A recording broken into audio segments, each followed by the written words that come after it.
True crime community. True crime community has been infiltrated. True crime king. In today's Idaho 4 investigative video, we are taking a miniature deep dive into Bryan Bryan Kohberger. We're going to discuss creatures, we're going to expose fake photos, and even a special mystery unboxing. Yeah!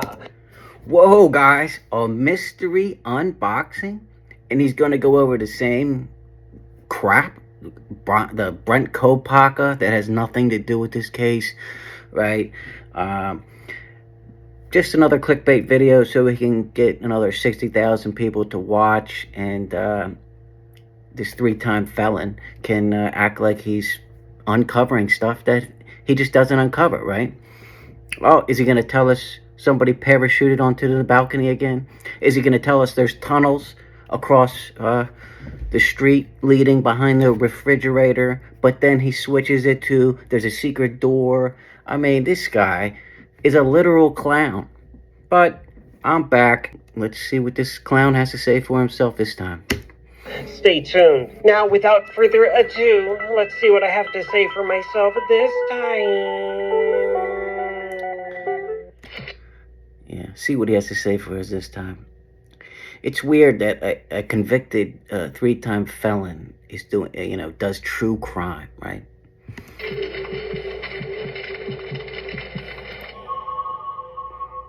Good evening, ladies and gentlemen, and welcome to Crime Circus. My name's Drip Drop, and I'll be your host as always.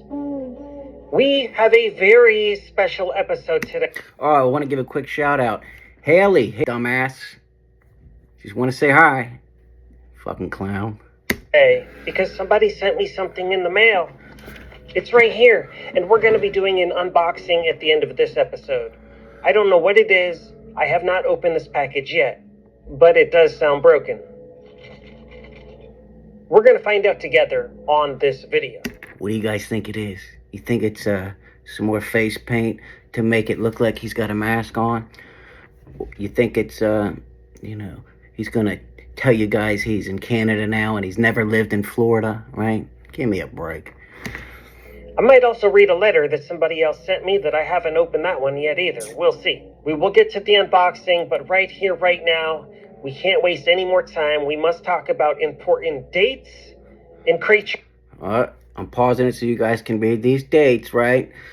This case is all about numerology, right? It's just not about some crazy psycho who was probably mad he couldn't get the girl and left his DNA on the sheath, right?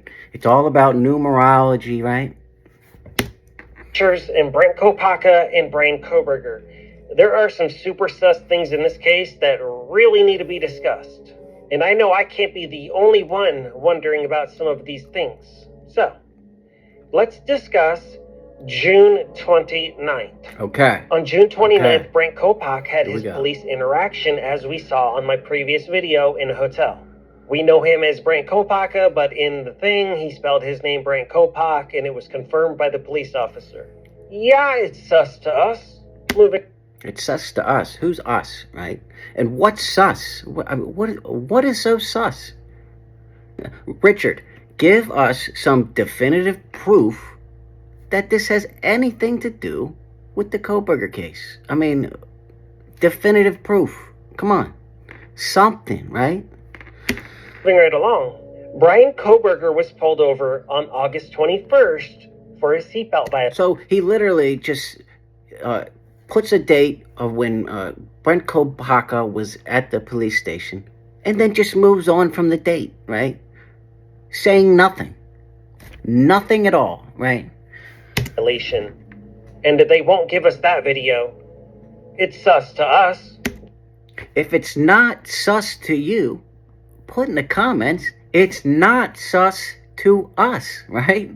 It's not sus to me. Let's put in the comments, it's not sus to us. Fucking clown. Why won't they release a simple seatbelt violation? We want that footage. In fact, we need that footage.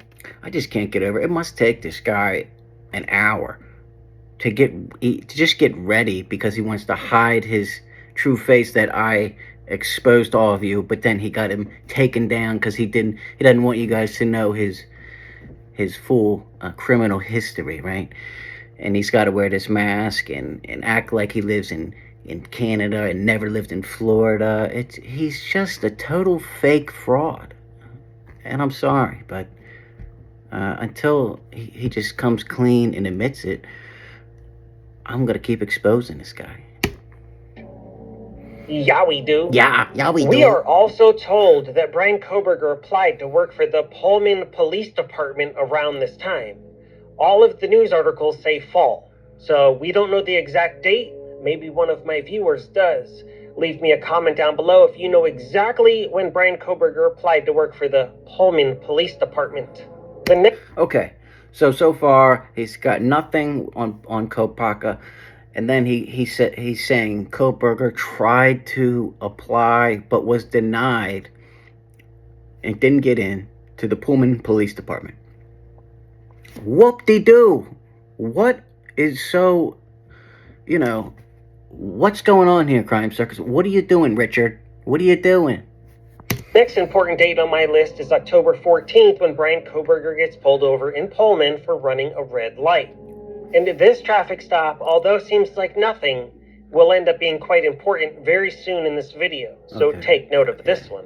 Just like the last two dates were so important. Watch. And now moving right along, we end up at November 13th. The Carmen situation, right in between Brent's and Bryan's apartments. There was a hit and run. We don't know who did it. Maybe it was Carmen. Maybe it wasn't. We don't know. But I don't think it was. We don't know. Oh, but Richard doesn't think it was, right? So it must be fact, even though he hasn't uncovered not one single fact that we already didn't know. I mean, give me a break, right? I mean, seriously. What's that? That's 4 dates so far with no relevance at all. Nothing. Not one important date. I mean, a lot of you guys think just because he can pull these dates up that have no relevance, and he's not saying anything about the dates of importance, I just don't get it, right? It's just like he just puts all these stuff together and then just baffles the mind, and then everybody just, maybe he's onto something. Just like the tunnels, right? Let's be honest. Somebody else used Carmen's vehicle without her knowledge or permission, and she didn't know anything about it. Moving right along.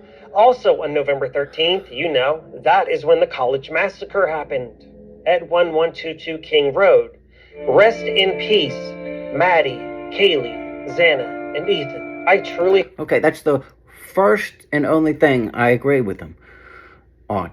Rest in peace to the people that were murdered in this tragic incident by Bryan Kohberger.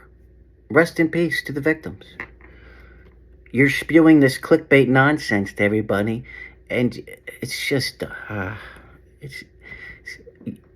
I can't be the only one that is just pissed off with this guy spewing crap, right? Just like Harsh Reality. And the Harsh Reality, he tried making a video, but then with some subscriber that was mad at me because I blocked him. And then Harsh Reality took that as fact and made a video about it immediately without fact checking, and then he got owned. I mean, two of the biggest clowns. I hope they're in a better place, because the things I'm seeing around here, sus and scary, alert, red flags max to the level 10. What's sus? Yeah. What is suspicious? Seriously, how would you feel knowing you're a marked man by the cult of Odin? To some of you, this is just entertainment. Oh yeah, I forgot. He said that there was a cult that probably committed this crime, and Harsh said the Aryan Brotherhood. They just keep coming up with just all these different theories with no proof, right? Hello? But you know what there is proof of? Bryan Kohberger being at the crime scene. Bryan Kohberger's DNA. You know whose DNA wasn't at the crime scene? Brent Kopaka. To me, this is my real life. My family is really in danger. I really have had to relocate multiple times. So, look, he just admitted to you guys he's relocated multiple times. So, the information I showed you in Florida with his felonies is correct. Okay? And it's not just the cult of Odin that I'm concerned about. Moving right along. In the early morning hours of December 15th, the police pass away Bryan Kopaka, a Washington State University campus cop who just happened to be part of SWAT team, decided to end his LIFE. Bye-bye gone forever. What, you can't say end his life? You have to spell out life? I mean, so far, I'm 11 minutes into this video, and he's given multiple dates, says basically nothing that of any relevance about these dates, and then moves on. He says literally one or two sentences and moves on from the date. What is so significant about any of these dates? Rest in peace, Mr. Brent Kopaka. Thank you for serving. Oddly enough, just 8 hours later... I thought you were just saying that Brent Kopaka was involved in this murder. Richard? If that's what you're saying, then how are you saying in the same breath, rest in peace? Hello? I don't get it. Bryan Kohberger is pulled over in Indiana twice. What? Back to back, about 10 minutes apart.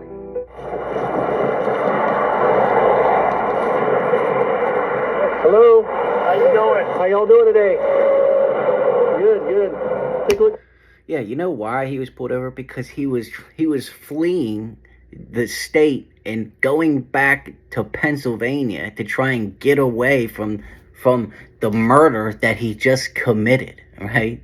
And right there, that's the look of his dad thinking in his head that, maybe my son did commit the murders, right? And don't forget, Bryan Kohberger's own sister, right, thinks Bryan committed the murders. He was wearing gloves, not only taking the trash out, okay, but just in the house during Thanksgiving and Christmas. In the house for no reason. Wearing gloves. And I'm not going to say what kind of gloves, because then in the comments you guys would be like, it wasn't latex, it was plastic. It wasn't plastic, it was rubber. You know, I don't give a fuck. They were gloves. He's wearing gloves for no reason because he knows he committed murder, okay? Nobody else wears gloves in the house for no reason, okay? Hello? Unless you got some kind of major OCD problem, okay? Your driver's license real quick if I could. See, he's right up on that van, man. He was right up on the back end of that van. Pulled you over for tailgating. Is this your car? Okay, cool. Where are you headed? And look how dirty that car is. Remember, Kohberger cleaned that car inside and out when he got to PA. He cleaned inside with the pressure washer, right? Give me a break. In my opinion, he took his shower curtain, laid it in the trunk or in the backseat of the car, and put everything he had on when he committed these murders on the shower curtain, wrapped it up, and went somewhere and either burned it all or buried it or whatever, right?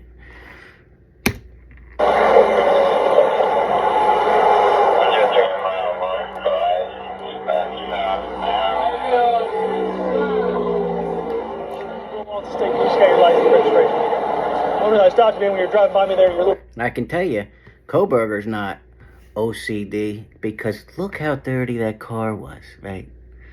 somebody that would wear gloves all the time. He's not wearing gloves now, right? In the body cam or in any other picture we see of Kohberger, he only wears gloves after he commits the murders, after the murders happen, right?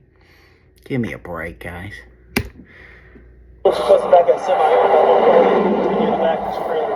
And I've never seen a traffic stop go like that before.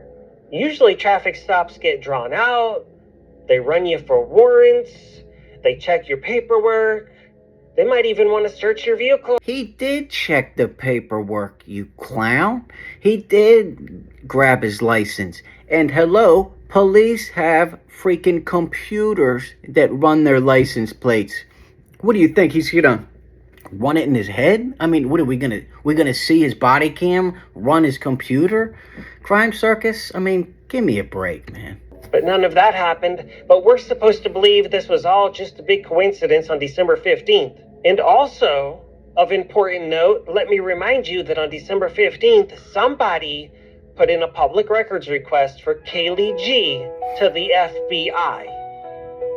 And I previously showed you that paperwork. This investigation has been going on for a really long time at Crime Circus. So what you're trying to tell us is, request, you don't know who it was, right? Maybe it was somebody from the, who knows, Crime Circus? But the point is, you don't know, right? You don't know who it was. So if you can't, I thought you were the big sleuth, you know? If you don't know what you're saying, then don't say it, right? Because then you're going to get all these people thinking this weird stuff happened when nothing weird happened, okay? Just like you've been doing. I have dozens and dozens of videos with a lot of good information. Moving right along. Good information. I've done a reaction to almost every one of them. And all there is clickbait nonsense crap in all of them. And they go on forever saying nothing. Nothing of relevance, nothing of importance. Nothing. Only a mere 2 weeks after Bryan Kohberger is passed away by SWAT team, Bryan Kohberger is arrested in Pennsylvania. We are told that officers did shoot and kill him. Now, we were able again to speak to the chief of police in Pullman, and here's a little bit about what he had to say about the situation. His escalating behavior and a continued danger to the public and others, the male was shot by a member of the Whitman County Regional SWAT team. The suspect was found deceased when the Whitman County Regional SWAT team cleared. Okay, so Richard, what are you insinuating here, right? What are you trying to insinuate, right? Why don't you tell us? The apartment. You're getting our first look at the man arrested for the murders of 4 University of Idaho college students. Pennsylvania State Police and the FBI arrested 28-year-old Bryan Kohberger today. Authorities tracked him there, and this morning a SWAT team took him into custody. He'll now be extradited to Idaho to face first-degree murder charges. Coincidence? Do you realize that Moscow, Idaho, and Pullman, Washington are some of the safest towns in the entire world to live in, with super small populations? Yeah, Bryan Kohberger didn't kill anybody, Richard. He unalived himself, okay? That's not a threat to the public. You know what is a threat to the public? Bryan Kohberger breaking into a house with a freaking K-bar knife, stalking women, being at the Idaho campus when he had no reason whatsoever to be, and I could go on and on. That is, hello? Jeez. The crime rate is really, really low, and that is a threat to the community, okay? What Bryan Kohberger was doing. These type of situations just don't happen there. But we've got 2 BKs in this case. Well, actually, they do happen there, and they did happen there, Richard. They did. How do you feel about that? It's not sus to us, guys. It's not sus to us. Anyway, this is 20 minutes. I'm not gonna keep letting this guy just babble and give random dates with no information about anything relevant to the murders, right? That we don't already know. Remember, there's a gag order, guys. We're not going to find anything of major relevance until the trial and if until Kohberger pleads guilty, okay? So, you can keep watching this clown if you want, or you can wake up and watch the guy that exposes these clowns. Anyway, I'll be back soon, and until next time, True Crime King, out.